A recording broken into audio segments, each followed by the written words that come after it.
Okay, thank you. Michelle, you're ready to go as well? All good, yes. Okay. Well, good morning, everyone.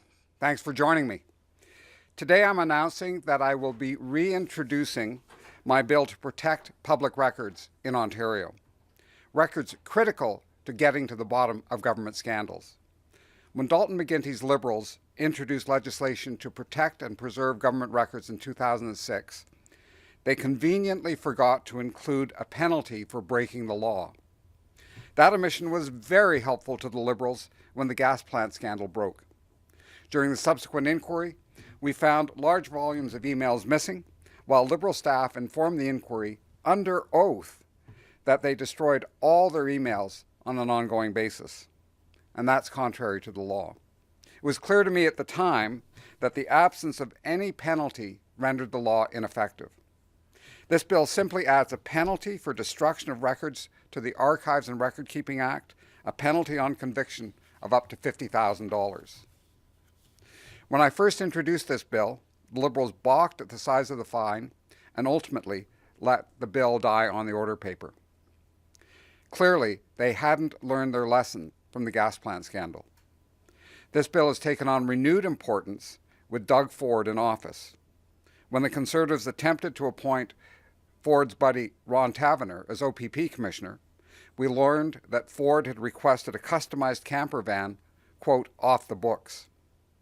What other revelations could be lurking around the corner? We might never find out if we don't introduce penalties for destroying public records. Ontarians deserve to have transparency into government decision making, which is why I believe preserving public records is so critical. I'm urging this government to support my bill, and I'm happy to answer your questions. So, Peter, have you spoken to the government about backing this bill? I have not yet, David, but I will be. And so the PCs, when they were in opposition, they voiced some similar concerns about the Liberals.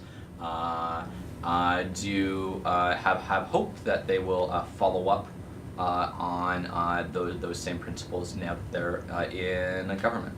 Well, they should. And in fact, when we went through second reading debate on the bill, the Liberals were not very happy with it, willing to support it, but the Conservatives were extraordinarily happy with the bill and made it very clear that they felt these principles should be put in place so that records are preserved. Do you think that they will be as happy about this bill now that they are in government?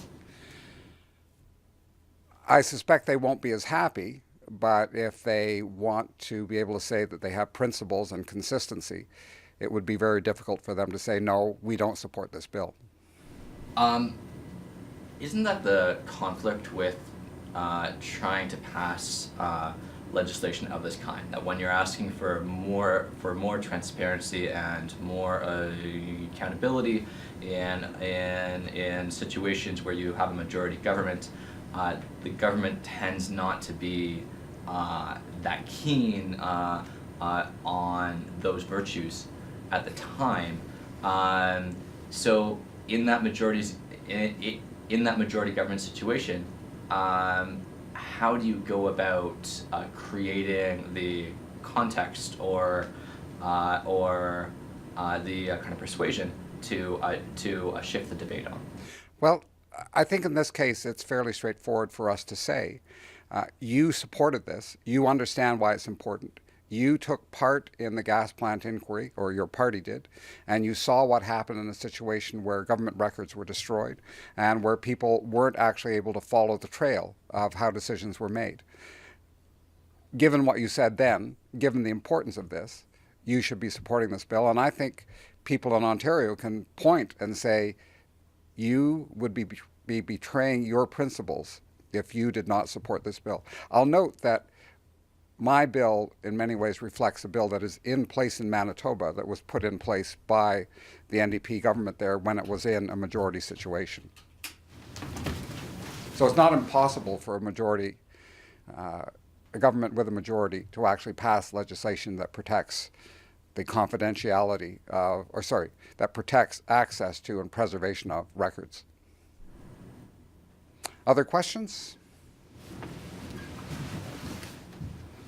But we found out that even you can delete a hard drive in an office, but there's other ways of backing up and maintaining records now. The Ontario government's put in lots of different places where you just can't simply destroy a hard drive in order to get rid of emails. Is this needed with the record retention we have now, the systems we have now? I think it is, because technology moves forward, and we found even when we were going through the gas plant inquiry that the mechanisms exist to not simply delete something from tape, but also to shred backup tapes of the actual records themselves. I hadn't been aware of that until the inquiry, and one should never assume that there's an end to this arms race of those who want to make sure nothing is ever recorded and those who want to make sure that everything is preserved. And we saw this in the States with Hillary Clinton. Won't all these records and record retention and penalties just push people into private email accounts? Yes, we saw that with Clinton. But for any party or any politician, that's a huge political risk to make it so clear that you're hiding all these records. I think it damaged Hillary Clinton to ignore American protocols for records preservation. And I think it'll damage anyone else who tries to get around this in the future. So this isn't going to push people to a Gmail account? Do you have communications on Gmail accounts? They're not part of government records in this, but I think, again, if you're carrying on government business on a Gmail account, I think it's pretty clear that you're trying to hide something from the public. And I think one could argue that if you're carrying on government business on your personal Gmail account, that what you have in your possession there are government records that need to be preserved and need to be turned over to the Archives of Ontario. None? David? Thanks all.